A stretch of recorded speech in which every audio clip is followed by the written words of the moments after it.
Shalom. First, I want to give all praise, honor, and glory unto Yahweh, Bahashem, Yahweh Shai, Bahashem, Racha HaKadosh. Double honors to the apostles, bishops, and elders of Great Millstone, from whom I learned this truth. Shalom to the 144,000 elect.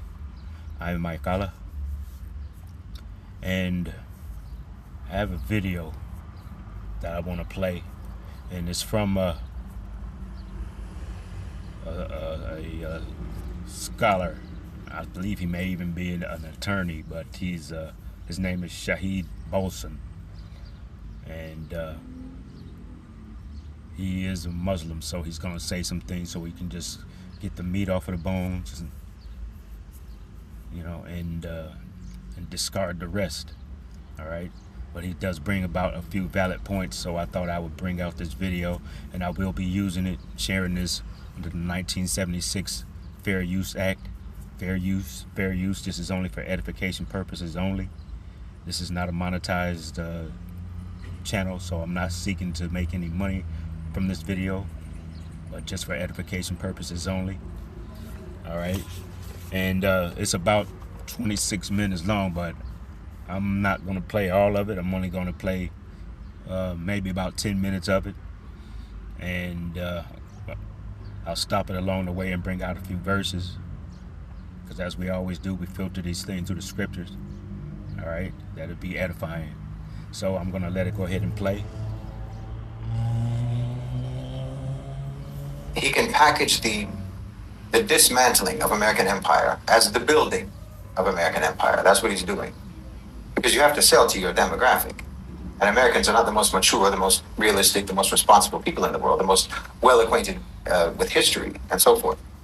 So you cannot possibly sell America's necessary downsizing and the managed erosion of America and the hollowing out of America. As you know, we've made a lot of bad choices for a very long time. We've only ever really made short-term plans for the future. So it turns out that there's a lot of unavoidable, necessary changes that have to be made at your expense. You can't really sell that to the American public. You can't tell the American public the consequences are a thing. That demographic of political consumers simply cannot compute a message like that. Because look, what Trump is going to do, what he is doing, and what he will do, these are all things that were going to happen anyway, with or without him. He's just the one who's selling it to you as a good thing. That's his job. You know, he's like the guy at a company who's designated as the one to deliver the bad news to you that you're going to be let go.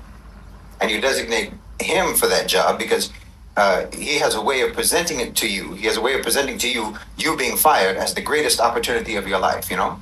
All the new horizons that you're going to be able to pursue and so on. That's Trump. That's Trump's job. You know, America has been stuffing balloons up their sleeves for a very long time and telling everyone that they're muscles. But now even the balloons are deflating. The great American hoax is over. And Trump is there to oversee the dismembering of American empire. All right, so this is an agenda that's been set up. And as this gentleman is revealing, it's a plan that was going to take place regardless of who it was in office. All right, because these presidents are already pre-picked. I mean, they give you the illusion that you're going to the polls to vote and vote these people in. They even went so far as to, for a couple of decades, let you believe that what America needs is a businessman. All right, so they were really setting this one up. All right, they were getting this in order so that it was acceptable to vote in someone who hadn't been in politics before, someone who was known to be a businessman. All right, so they really set you up for this, and they really made you believe that you really voted him in, but in all actuality, he was already picked a long time ago, and they just did what they needed to do in order to sell him to you. So now he is that businessman that America has been wanting. All right, and he is able to sell you this plan. All right, when in all actuality, it didn't really matter who was going into office, who would have been there, whether it been Republican or Democrat. This could have been Biden. Still was going to sell you the same thing. And what he's doing right now is positioning America to have a downfall because they want to destroy this dollar. And they know that the petrol system is coming to an end. All right, the petrol system that was set up in 1973, where America positioned itself to be able in conjunction with some of the Gulf countries, to bring out and sell petroleum, but with the use of American dollars only. All right, so that way they were able to spread their dollars and go ahead and print money and on a continuous basis and sell debt. This is basically what they've done. But now a lot of these Gulf countries are not putting up with it. They're not dealing with it. So they've been set up. They set themselves up for something. They're having a difficult time pulling it off. All right. So I'm going to go to Ecclesiasticus chapter 12, verse 10. It says, "Never trust thine enemy, for like as iron rusteth, so is his wickedness." All right.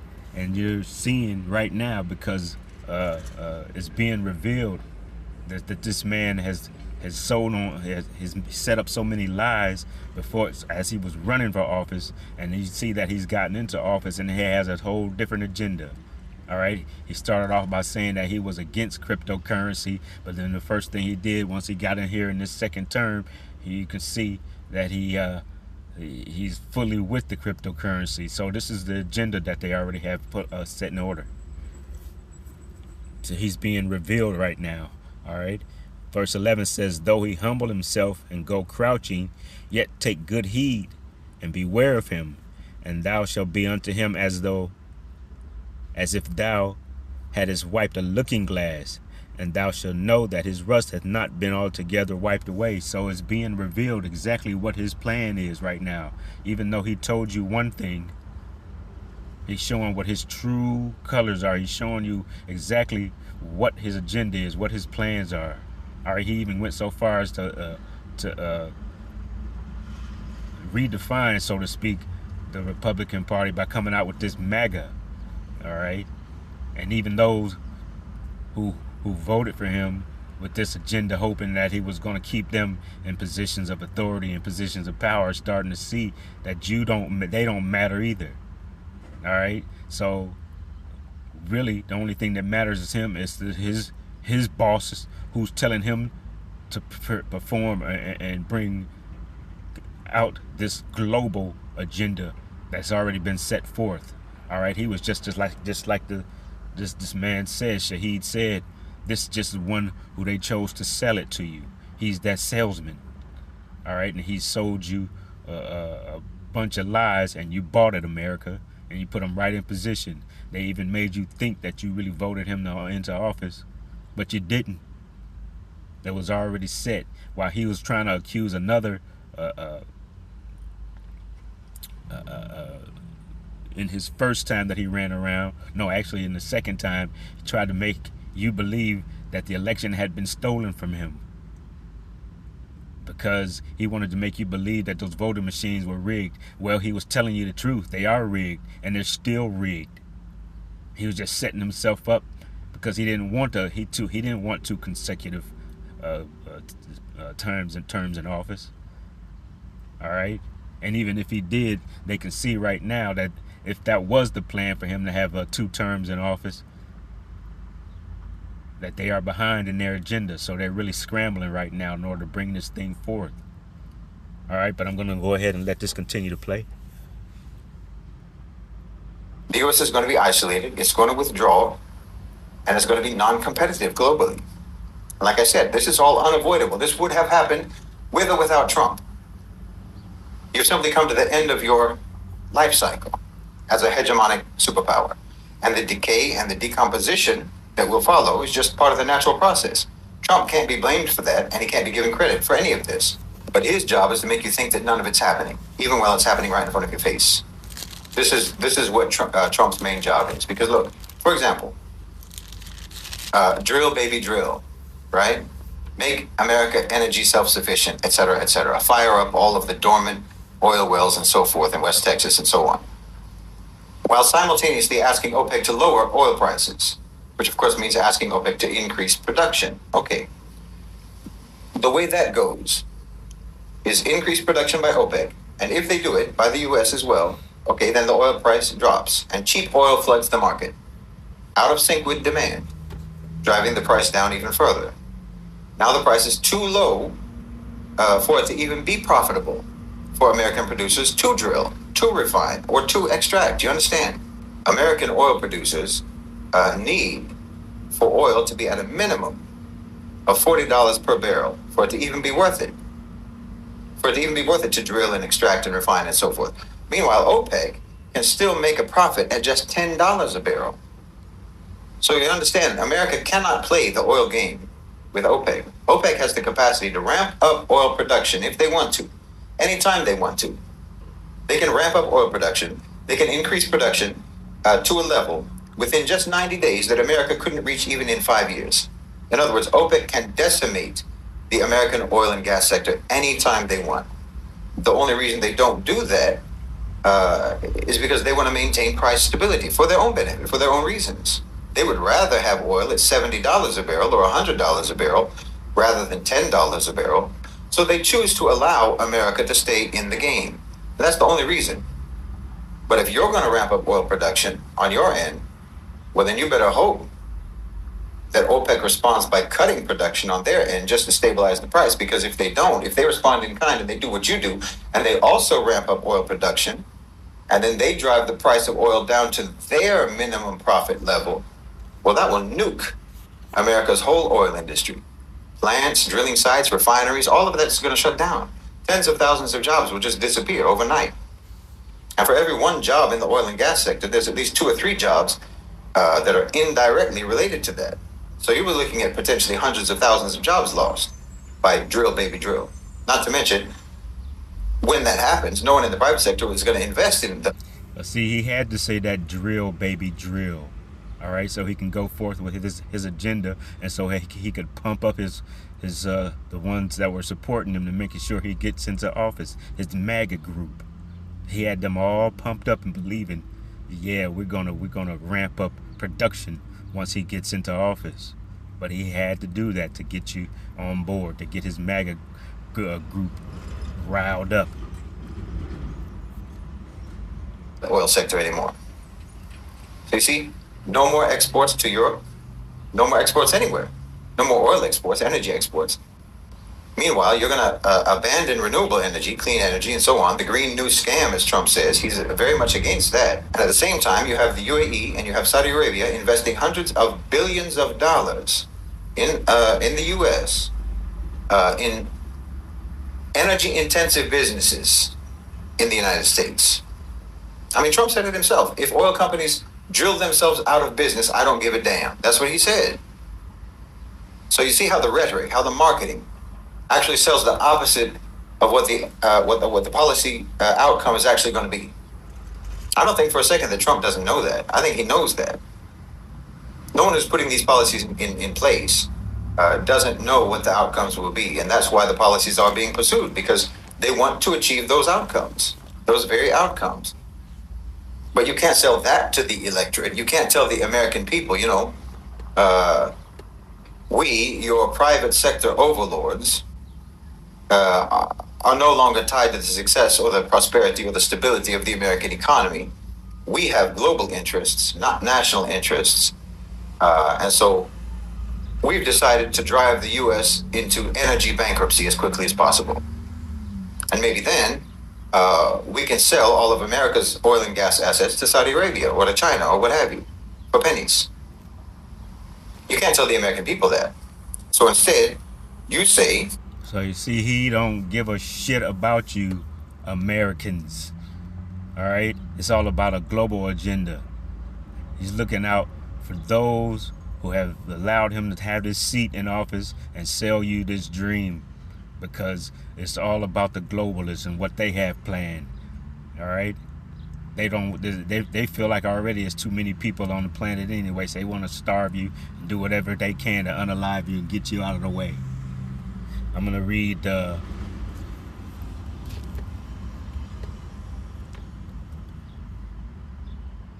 am I going to read?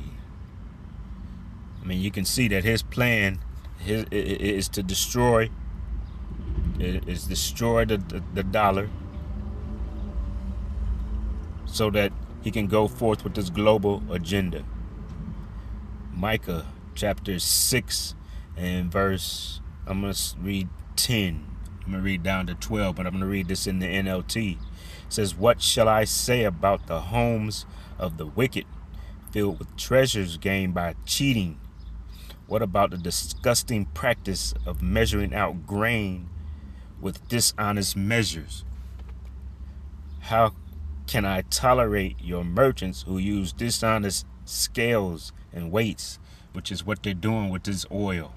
All right, they want to get these. They have an agenda to keep this oil, these barrels of oil, at a certain amount in order for, and in Trump's case, for his American buddies, investors, to make money. They don't want it to go down as low as it can go, because he just said that the Saudi Arabia and OPEC, they can sell it, let this go down to as cheap as $10 for a barrel of oil, and they will still make a profit, because that's how plentiful it is for them. All right, so continue on in verse 11. It says, still on the NLT, Micah 6 and verse 11, "How can I tolerate your merchants who use dishonest scales and weights? The rich among you have become wealthy through extortion and violence. Your citizens are so used to lying that their tongues can no longer tell the truth."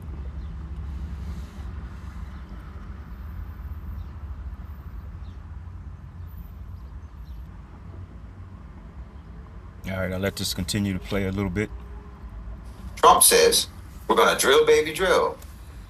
We're going to drill, better, stronger, faster than anyone. We're going to produce more oil than anyone else in the world, and so on and so on and so on. We're number one, Now, there's a video that was made by Shahid Bolsen. He's talking about America, and he's speaking that he's already speaking what we already considered and what we were suspicious of, you see, particularly as black people. When you are in a country and you are always endangered, being endangered is you can go to heaven anytime, right? So you have a lot of awareness that comes to you when you're in that status, because you're always on adrenaline. Your flight and fight response are always very, very easy to trigger. And this gives you a high sensation, and you are sensitive to a lot of information, right? And that's why I believe you're always suspicious. Now, putting that aside, Shahid Bolsen, that scholar, has confessed, not really confessed, has exposed that Donald J. Trump, he is the head of America. That is what we see as the normal people. He is the head of America. That's what the world knows. But there is something and someone that controls America other than Trump. Trump is just like a switch, right? He is like a transmitter that once something has been said on top, it passes. These are your elite globalists. These are the bankers. These are those families who've been controlling things for a long time, all right? Because the world has been given into the hands of the wicked, just like it says in Job 9:24, all right? So these are your ones who are controlling Trump. Trump is just a puppet doing what he's told to do. He is not the real deal. There's people who are the real deal. And it's very interesting how he puts it, because he puts it in such an elegant, expounding, and such a profound way, I want us to listen to him, exactly what he said. Of course, I shall be back with a deeper critical analysis. And no, I'm not just talking about the MAGA types, no. It's not just the MAGA types. The liberals, the Democrats, they're no different from the rest of them, believe me. They're no different from the rest of them. That's the truth. I know you think they're different. They're not different. Trump is just Joe Biden without the Instagram filter. Red and blue are just two different coats of paint on a single white foundation. All right, so here you have it. He's saying the exact same thing, that there's no difference in these parties. They just give you the illusion that you're choosing, and you go back and forth back and forth. You get mad at the Democrats, you vote in a Republican. You get mad at the Republicans, you vote in a Democrat. And they always lie to you when they're running for your vote or your so-called vote. This is John chapter 8 verse 44. It says, ye are of your father the devil, and the lusts of your father ye will do. He was a murderer from the beginning, and abode not in the truth, because there is no truth in him. When he speaketh a lie, he speaketh of his own, for he is a liar, and the father of it. All right, so he'll do and say whatever he's got to do in order to push forth his agenda. All right, and we're seeing it unraveling. But ultimately, Yahweh Bahashem Yahweh Shai is in control, because he's controlling these elites. He's controlling Trump to do his bidding, to do his will, so that they can bring it in and bring down America, because it is going down and we're witnessing it. All right, I'll let a little bit more of this play.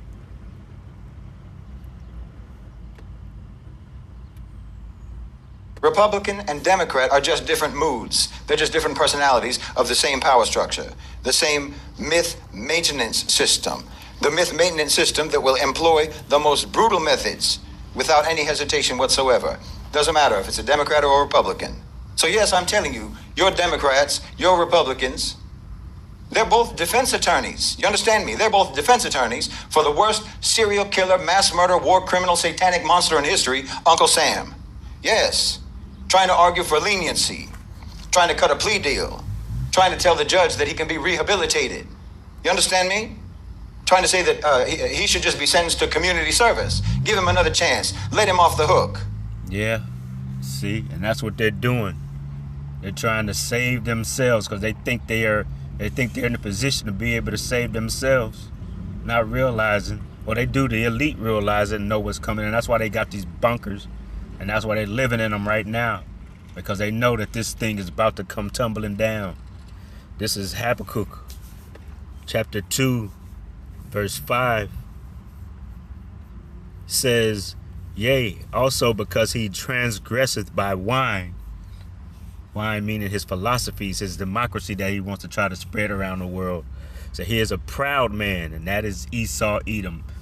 He's proud, he's prideful, thinking that just because he's always been, he hasn't always been in control, but as of late he's in control and in a position of authority, that's the way that he can determine and bring forth his new world order to bring about his agenda. It says, he is a proud man, neither keepeth at home, who enlargeth his desire as hell. And that's what he does by putting his military bases all over in different places in the world, bringing about death. When it says hell, that's what he's doing. He brings about death wherever he goes. All right, the hell meaning the grave, and that's what he does. He goes about destroying around his world, spreading his philosophy, his democracy. Says, and is as death, and cannot be satisfied, but gathereth unto him all nations, and heapeth unto him all people. And that's what he wants to do. That's what he's done right here in America. All right, he's gathered what he's called a melting pot and brought all the nations together. All right, verse 7 says, shall not rise up, and suddenly that his bite shall bite thee, and awake that Shalaki, I'm going to start again at verse 7. Says, shall they not rise up suddenly that shall bite thee, and awake that shall vex thee, and thou shalt be for booties unto them, because thou hast spoiled many nations. All the remnant of the people shall spoil thee, because of men's blood, and for the violence of the land, and of the city, and of all that dwell therein. And I'm going to back up because I want to read that in the NLT. Slakia.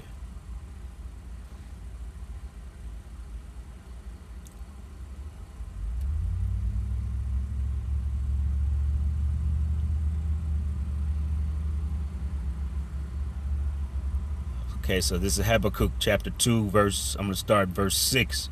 And this is going to be in the NLT. It says, "But soon their captors will taunt them. They will mock them, saying, 'What sorrow awaits you, thieves?'" So those people that you have enslaved, mainly the Israelites, all right, those very people are going to be the ones that are going to put you into slavery also. It says, "Now you will get what you deserve. You've become rich by extortion, but how much longer can this go on?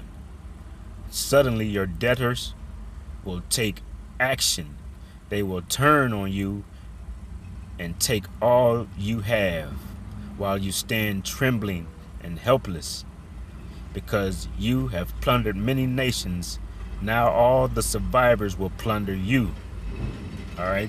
And the Israelites are scattered about in all nations. "You committed murder throughout the countryside and filled the towns with violence. What sorrow awaits you who build big houses with money gained dishonestly? You believe your wealth will buy security, putting your family's nest beyond reach of danger." All right, so it's like I said, you got your mansions, and the elites have built their bunkers thinking they're going to be able to escape the destruction that is coming with the onset of those ICBM nuclear bombs. You're not going to be able to escape. All right, and even if you do escape or you survive in the other countries, because you won't survive here in America. America will be utterly destroyed. All right.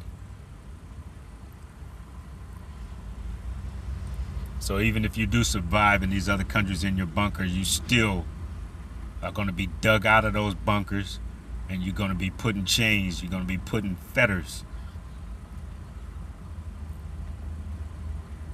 Verse 10 says, "But by the murders you committed, you have shamed your name and forfeited your lives. The very stones in the walls cry out against you, and the beams in the ceilings echo the complaint. What sorrow awaits you who build cities with money gained through murder and corruption? Has not the Lord Yahweh of heaven's armies promised that the wealth of nations will turn to ashes? They work so hard, but all in vain. For as the waters fill the sea, the earth will be filled with awareness of the glory of the Lord Yahweh. What sorrow awaits you who make your neighbors drunk? You force your cup on them so you can gloat over their shameful nakedness, but soon it will be your turn to be disgraced. Come, drink and be exposed.